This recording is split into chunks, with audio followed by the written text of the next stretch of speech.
The road has always been my home. My name is Garcia.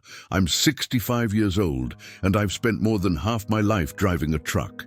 I started young at 19, hauling light loads over short distances. Then I grew to love it, and before I knew it, I couldn't stay away from the asphalt. I never married, never had kids, and maybe because of that, the truck became my companion. I had my roadside friends, good people, but nothing too deep. The truth is, I got used to being alone, parking the rig anywhere, reclining the seat and sleeping with the engine hum in the background. It was a simple life, no frills, and with few surprises. And on that day, I was just like that. Full tank, radio playing softly, and one more delivery behind me. It was a stuffy late morning, the kind where sweat clings to your neck, even if you're not doing anything. I had just dropped off a load at a warehouse and was looking for a place to park and grab something to eat before hitting the road again. That's when I saw it. Out of the corner of my eye, amid the noise and all the movement, a scene made me hit the brakes without thinking. On the sidewalk, a woman, sunburned skin, hair pulled into a hurried bun, was sitting on an old mattress with two small children beside her and a pile of worn-out bags and furniture scattered around. There was no doubt they'd been evicted. She was staring into nothing with a kind of silence only those who've lost everything know. The boys, one in a torn shirt and the other holding a red ball, were trying not to cry, but they were exhausted. That image hit me right in the chest. I could have just kept driving. A lot of people do.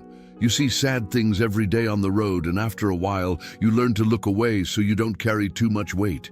But in that moment, something inside me froze. I kept looking at them like I was seeing something I already knew. The woman wasn't asking for anything. She was just there, trying to shield her kids from the sun with a thin sheet, like that was enough to hold the world back. I turned off the engine and sat there, hand on the wheel, remembering my mother. I remembered when we lost everything because of a debt that wasn't ours. I remembered her telling me, "It's not what you have that defines you, son. It's what you do when you have nothing." That memory came back like a punch. And then I knew I couldn't leave. I got out of the truck and approached slowly, not wanting to scare her. The woman looked up at me with a mix of exhaustion and caution. I introduced myself, said I was just a trucker passing through. She nodded weakly. I asked if she needed anything, and she hesitated. Only after a while did she answer in a soft voice, "We just need a place to sleep tonight." The boy with the ball was gripping it so tightly his fingers were red. The other one, quieter, clung to his mother like her body was the last anchor. I felt a lump in my throat. I said I knew a shelter where they might stay. She stared at me, trying to figure out if I could be trusted. I understood her fear, but after a few seconds she nodded. Helping to load their things into the truck was almost symbolic. They didn't have much, but each item seemed to carry immense weight. A dresser with no drawers, a broken fan, a worn-out mattress, and about 5 bags of clothes. Everything was packed carefully in the bed, as if the order of it all determined their survival. The boys climbed into the cab, eyes wide like they'd never been in a truck before. The mother, named Julia, thanked me with a shy, almost embarrassed nod. During the ride, no one spoke. Only the engine and the shifting of objects in the back could be heard. Every now and then, I caught the boy with the ball looking at me in the mirror. That kid had a strong gaze, like someone who already understood too much of the world for his age. When we got to the shelter, a staff member who knew me from past donation runs, clothes, food, greeted me. I explained the situation and she quickly arranged a space for them. Julia got out with the kids, still not quite believing it. The older child, must have been about 7, held her mother's hand tightly. The younger one, still clutching the ball, looked like it was even more worn out than before. As the staff took them inside, Julia looked at me like she wanted to say so much, but couldn't find the words. I just said, "It's going to be okay." She nodded. Then, before going in, the boy turned to me and said, in a tone so firm, it sounded like an adult's, "If I do everything right, there's no way it can go wrong." That hit me in a way I can't explain. I went back to the truck with that sentence ringing in my head. If I do everything right, there's no way it can go wrong. It was a simple phrase, but it carried a huge weight. I sat there, hands on the wheel, staring at nothing. The street kept moving, cars passed by, the world didn't stop, but something inside me had shifted. I turned the radio on, but then off again. The boy's voice was louder than any song. I'd seen a lot of injustice in this life, a lot of broken promises, a lot of effort wasted.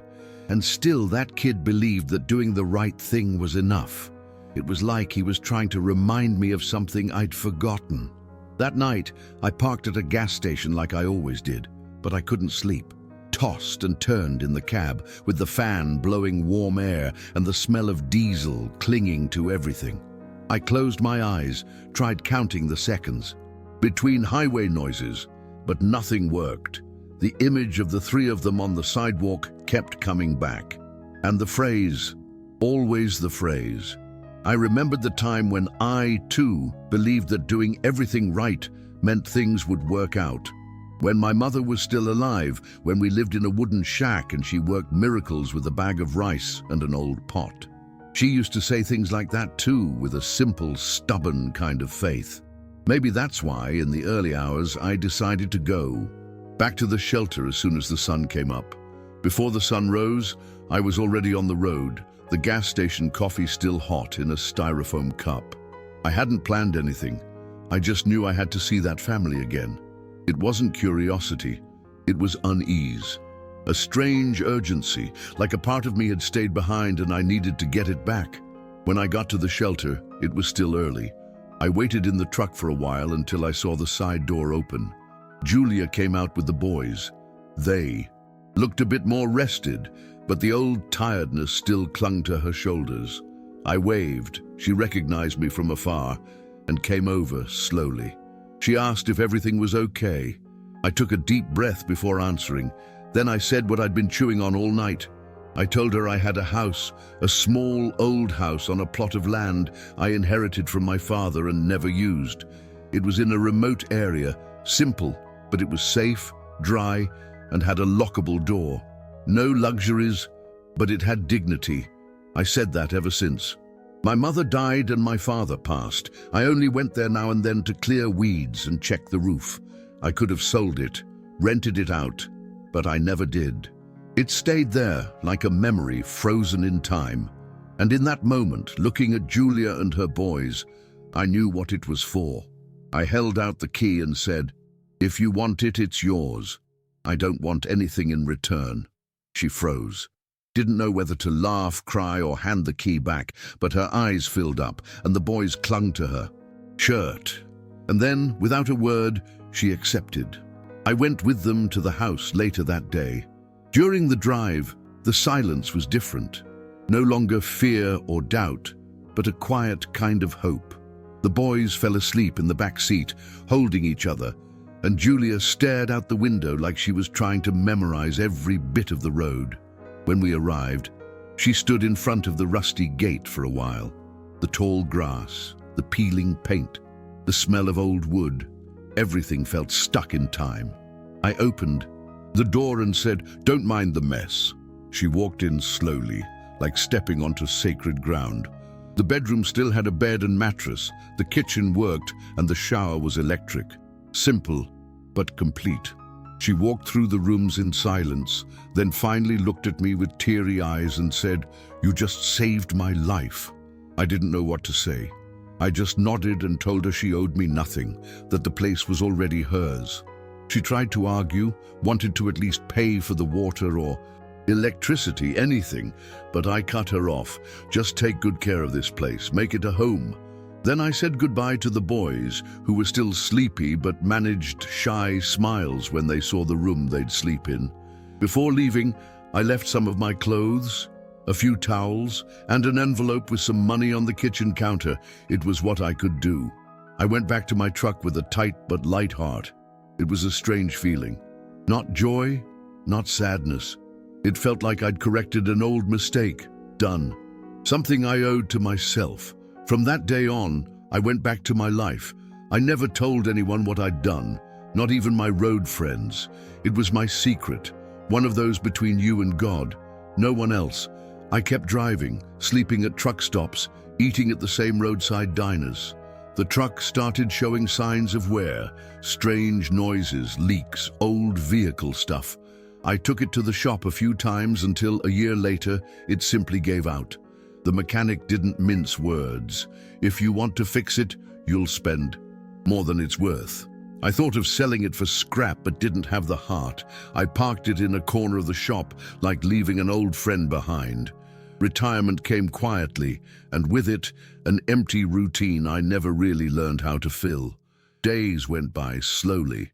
I found myself without the road, without an engine, without a map. The house I lived in was simple, fixed up by me over the years. I grew a few things in the yard, kept 2 old dogs, and that was it. I got visits now and then, a neighbor, an old friend, but most of the time it was just me and the silence. I never regretted the life I lived, but I won't lie. Some days the loneliness weighed like a sack of cement. On others, I thought about that family and wondered how they were. If the house was still standing, if the boys had grown well, if Julia had managed to start over. I never went back. I thought it was right to give them space, let them build their lives without the shadow of who helped. On my 65th birthday, my sister wanted to have a simple lunch, the kind with fluffy rice, roasted chicken that smelled like childhood, and cake from the corner bakery. I went more to please her than out of desire. I was never much into celebrations, but she insisted in that stubborn way of hers.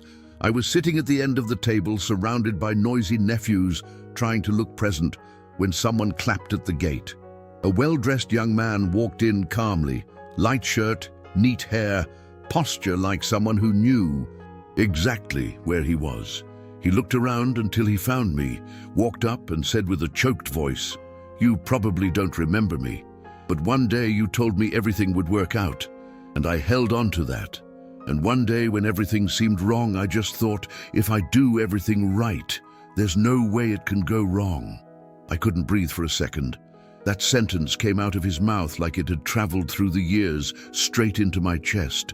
I looked closely at his face and slowly recognized the boy behind the man. It was him, Eduardo, the one with the red ball, the one who believed doing the right thing was enough.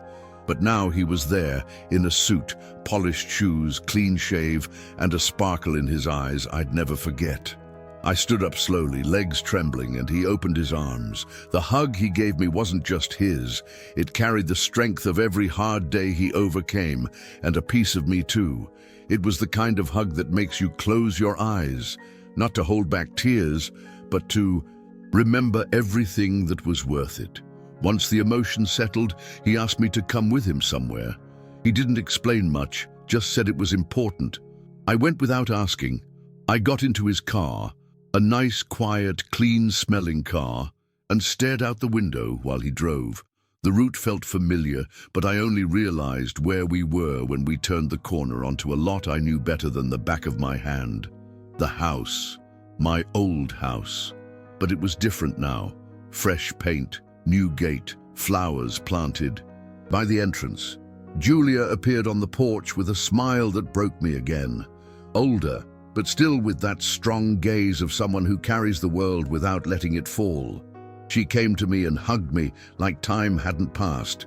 She called me Mr. Garcia like she used to, but now with a different kind of respect, one full of gratitude. She took me inside the house that was once mine, now truly a home. The walls had paintings, the kitchen smelled like cake in the oven, and the boys' room had toys, books, and a neat desk with notebooks. "Eduardo got a full scholarship to college," she said, eyes shining. "And this one, Daniel, is finishing high school." The younger one, who barely spoke when I met them, gave me a tight hug and called me Uncle. I felt the world stop again. While we had coffee in the kitchen, Eduardo told me how their lives had changed. He said what I did was the beginning of everything, the spark that lit their hope when all seemed lost. He talked about sleepless nights, doubts, school struggles, extra jobs to help his mom, but he also spoke of the strength that house gave them. "You didn't just give us a house, Mr. Garcia. You gave us a future." That hit me right in the chest. I never imagined something so simple, a key in hand, could carry so much weight and love. At the end of the visit, Julia handed me a letter she'd written just for me. It wasn't just the letter. There was also a gift. The key to a brand new truck, all the paperwork in my name. It's for you to get back on the road, Mr. Garcia," she said with a smile that lit up her face. I was speechless, staring at everything, feeling a lump in my throat. It wasn't just a material gift. It was recognition, a way of saying that what I did all those years ago was never forgotten, that the good we do, even in silence, always comes back. I returned home that afternoon with the new truck in the garage, a silly smile on my face and a full heart. The things we do, thinking they're small sometimes, become stories we never imagined we'd live. I sat on the porch chair, watching the sunset, thinking about how life is made of these unexpected encounters. Would I have done things differently if I hadn't stopped that day? Maybe that boy's phrase, which sounded so simple, was the greatest lesson I ever received. That night, I slept more peacefully than I had in years. I dreamed of the road, of my mother's voice, of the humming of the engine and the smell of hot asphalt. I dreamed of Eduardo's eyes when he was a boy, and then of his voice as a man. I dreamed of that house, mine, then theirs, now transformed into something much greater than shelter. It had become a beginning, a possibility, a second chance. When I woke up the next morning, I felt lighter. I made some coffee, sat on the porch with the dogs at my feet, and stared at the truck parked out front. It gleamed under the early light, as if it too was waiting for a new chapter. And maybe that was it.